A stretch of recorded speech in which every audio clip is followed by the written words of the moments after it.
So we've got 3 things on this wish list supposedly that would precipitate a possible reunion with King Charles. The first thing would be, could the highly anticipated reunion between Prince Harry and King Charles have been nothing more than a carefully orchestrated charade designed to present an image of reconciliation while utterly failing to deliver on any front? Despite the breathless headlines hinting at a heartwarming father-son moment, the stark reality captured in the photographs told a chillingly different story. Harry's face, etched with a grim determination, visible even through a rain-streaked window, spoke volumes, projecting less the warmth of a son embracing his father, and more the simmering frustration of a man who'd just been decisively denied. Shockingly, the entire visit reportedly spanned a mere 55 minutes, with nearly half that time consumed by routine security protocols, leaving a paltry 20 minutes for actual face-to-face interaction with the king.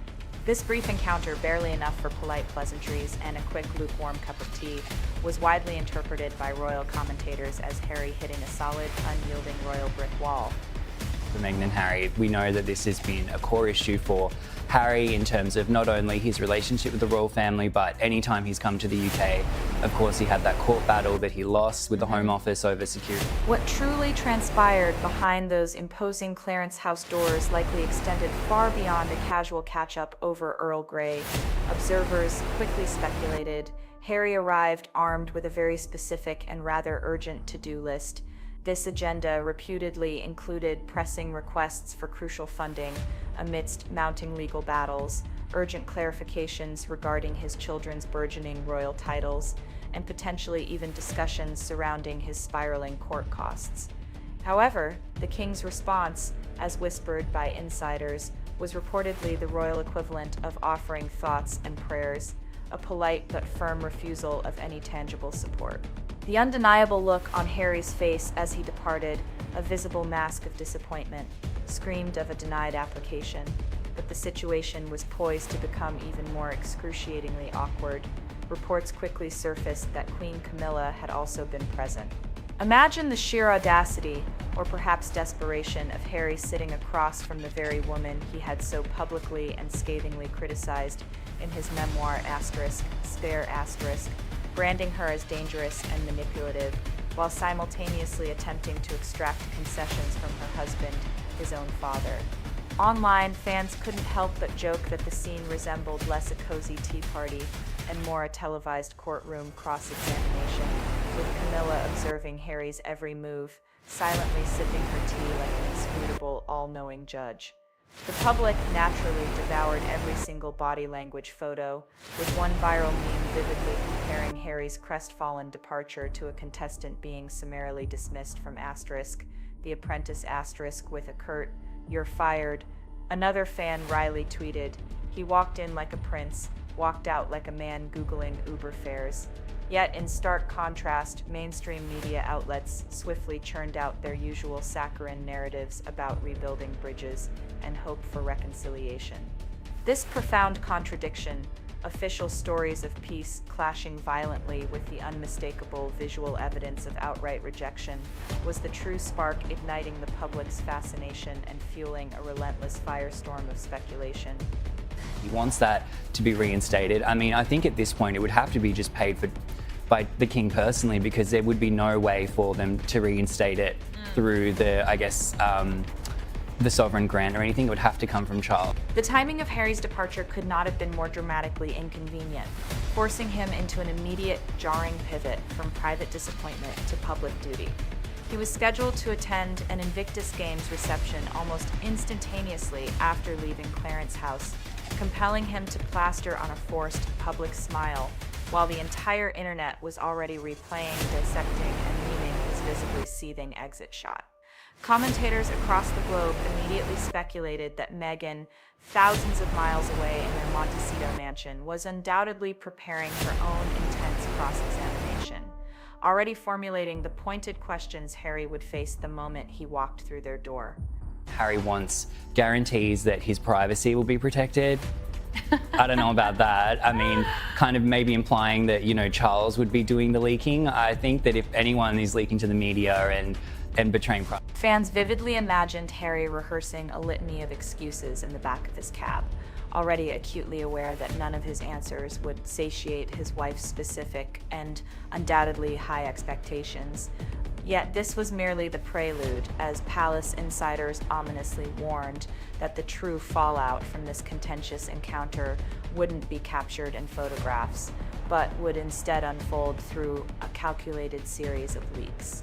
We could anticipate glossy, exclusive spreads in publications like People magazine, whispering carefully curated quotes about tears and healing, while Netflix-ready docu-series language would inevitably attempt to spin and reframe what appeared to everyone else as a definitive royal cold shoulder. The stage was thus meticulously set for a battle of narratives, where the contradictions piled up precariously. The very moment those raw, unvarnished photos hit the wires, the internet erupted, not with sympathy or celebration, but with an immediate, widespread wave of ridicule. While mainstream outlets dutifully attempted to frame Harry's visit as a step towards healing, ordinary fans were already mercilessly memeing his rain-streaked, dejected face into digital oblivion. One particularly viral image, showing him slumped in the back of a black SUV, was pithily captioned, "Mood when dad says no, and stepmom still mad." Another instantly popular TikTok layered his exit photo over the iconic soundtrack of The Apprentice firing sequence, complete with Donald Trump's unmistakable voice declaring, "You're fired," within mere hours. Hashtags like #Herald the Hapless and #Clarence House clap back trended globally, amplifying the humiliation, and the truly unfortunate timing only served to exacerbate the entire situation, adding another layer of public scrutiny. And the third thing, and I think this might be the hardest pill to swallow for the royal family, Harry wants full royal treatment for himself and Meghan. The contrast was nothing short of jarring, almost theatrical. Harry had barely exited Clarence House before being thrust into the spotlight at an Invictus Games reception, forced to don a public smile for photographers, as if his earlier, visibly agonizing departure had never occurred. Commentators universally remarked on the stark, almost whiplash-inducing shift. One minute, he was the image of a scolded son, the next, a meticulously polished, grinning spokesperson. Online fans, with their keen eye for detail, were quick to notice and post side-by-side screenshots. Stormcloud Harry in the car versus polished Harry at the event.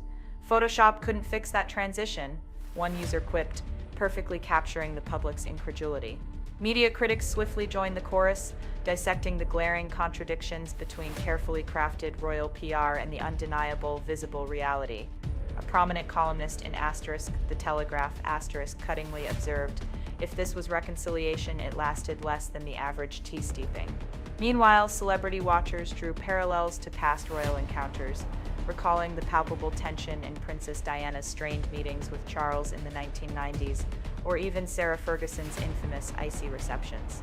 By linking Harry's fleeting tea to a long lineage of royal frostiness, insiders hinted that this wasn't merely a family spat, but rather a chilling echo of history repeating itself within the monarchy. Yet perhaps the most potent source of tension stemmed from the rampant speculation about Meghan's reaction. Fans vividly imagined her pacing their Montecito home, phone tightly clutched, ready to grill Harry the moment he walked through the door. Did you ask about security? Did he offer an apology? Did Camilla say anything at all? These jokes, while seemingly cruel, struck at the very core of the carefully constructed image Harry and Meghan had cultivated as a united, unbreakable front. Suddenly, Harry appeared less like an equal partner and more like a harried husband delivering devastatingly bad news to a demanding spouse. One viral parody tweet brutally summarized the sentiment, "Meghan to Harry, you had one job, one." Throughout this entire media circus, Clarence House maintained an impenetrable silence. No official comment, no press release, just a series of meticulously managed photographs showcasing King Charles continuing his duties as normal, projecting an air of calm authority. Commentators widely speculated this silence was a strategic masterstroke, deliberately leaving Harry to twist in the wind while public opinion relentlessly sharpened. After all, Charles had weathered decades of negative press with stoic resilience. Harry, on the other hand, was now facing a relentless, uncontrollable meme cycle that threatened to define his public image for years to come. The pressure cooker was undeniably heating up. and all signs pointed towards the inevitable next stage in this royal drama, a deluge of leaks. For if history has taught us anything about the Sussexes, it's that where Harry goes, carefully curated insider quotes and sources close to narratives soon follow. The pivotal question became who would seize control of the narrative first, the seasoned palace PR machine, or the often reactive Sussex communications team. True to form, the leaks emerged faster than the teapots could cool, and precisely on schedule, they painted two wildly divergent stories. One glossy U.S. outlet recklessly reported that insiders claimed King Charles had welcomed Harry with genuine warmth, expressing heartfelt hope for fresh beginnings. However, astute British commentators were quick to dissect the underlying math of the situation. If the entire actual face-to-face meeting lasted barely 20 minutes, how much profound reconciliation or genuine forgiveness could realistically unfold between sips of lukewarm Earl Grey? The consensus quickly shifted. The real agenda, it became clear, wasn't hugs and heartfelt apologies. It was cold, hard cash, the retention of royal titles, and the ever-contentious issue of security. Reports strongly suggested Harry may have floated the idea of securing significant financial support to offset his rapidly mounting legal costs. Others speculated he sought definitive clarity on whether his children, Archie and Lilibet, would indeed retain their coveted royal titles, a particularly thorny sticking point ever since their names were quietly updated on the official royal website. Commentators couldn't help but note the highly suspicious timing. Netflix renewals were up in the air, the lucrative Spotify deal had notoriously collapsed, and a cascade of lawsuits continued to pile up. As one tabloid bluntly put it, Harry walked in with a shopping list and walked out with an utterly empty bag. Then there was the undeniably unsettling presence of Camilla, multiple outlets, including Asterisk. The Times Asterisk heavily hinted that she sat in on the entire meeting, a quiet yet profoundly powerful observer. Online fans immediately dredged up damning passages from Asterisk, Spare Asterisk, where Harry had explicitly accused her of trading stories to the press and deliberately positioning herself as the villain who ultimately became queen. Now, visualize that very same woman seated directly across from him, calmly sipping tea, while he desperately attempted to negotiate concessions with her husband. Awkward doesn't even begin to describe it. One royal commentator quipped, underscoring the almost unbearable tension. The subsequent body language breakdowns only added fuel to the raging fire. Expert analysts meticulously pointed to Harry's visibly tight jaw as he exited the vehicle, noting it conveyed undeniable anger rather than mere sadness. A viral YouTube body language expert emphatically declared this wasn't a man reconciling, this was a man chastised. Meanwhile, side-by-side comparisons starkly showcased King Charles looking remarkably relaxed and utterly composed later that very afternoon, while Harry appeared visibly tense, withdrawn, and utterly deflated. Fans seized on this brutal contrast, the king unfazed, the sun seemingly unraveling. But perhaps the most damning revelation came from commentators who astutely connected this brief team meeting to past Sussex PR maneuvers.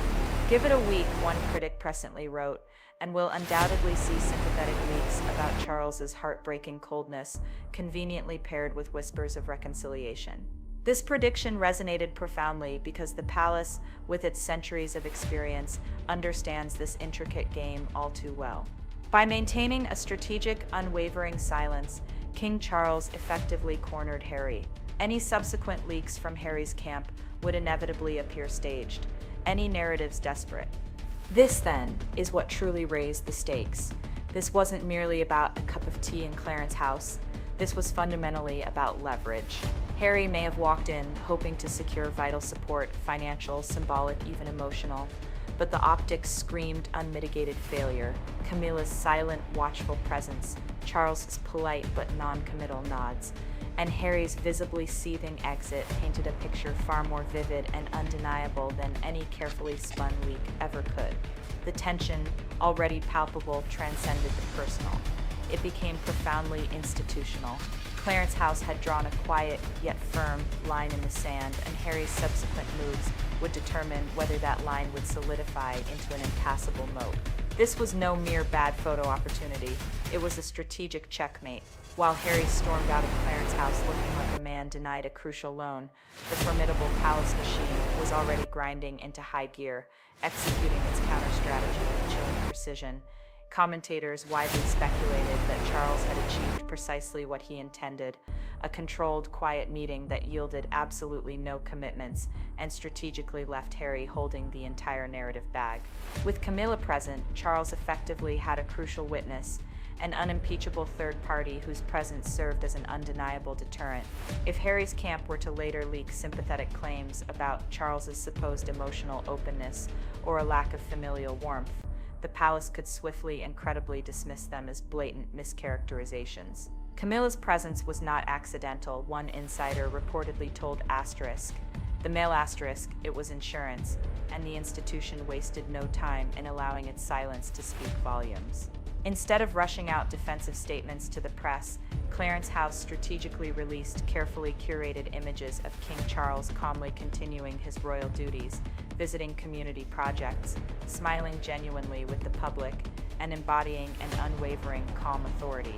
The contrast was brutal, almost weaponized. While Harry's storm-cloud face dominated Twitter memes and online ridicule, Charles appeared utterly unbothered, effortlessly regal, and most crucially, firmly in control. Industry critics likened it to past royal PR masterstrokes.